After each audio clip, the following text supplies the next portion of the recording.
एक राजा ने क्या किया, वो यात्रा पे गया, उसके 3 नौकर थे, उसने तीनों नौकर को कुछ पैसा दिया। पहले नौकर को बुलाया, इधर आ, ये 5 मुद्राएं हैं, ये लो और इस पे काम करो। दूसरे को बुलाया, उसने बोला तेरे लिए 3 मुद्रा है, तू 3 ले और उसके साथ कुछ व्यापार कर, कुछ काम कर, मैं 1 साल के बाद लौट के आऊंगा और देखूंगा कि तूने।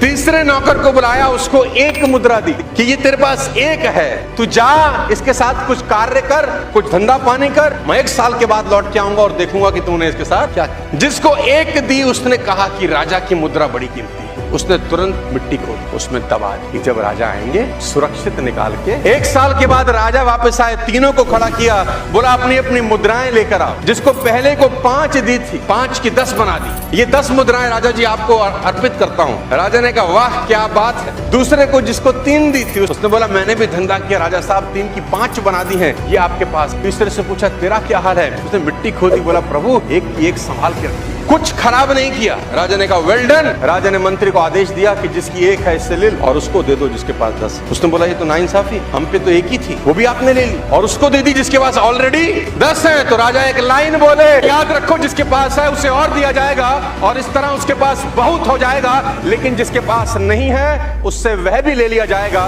जो उसके पास है। आप क्या कर रहे हैं ये इंपॉर्टेंट नहीं है, इंपॉर्टेंट ये है कि साला आप क्या कर सकते हैं।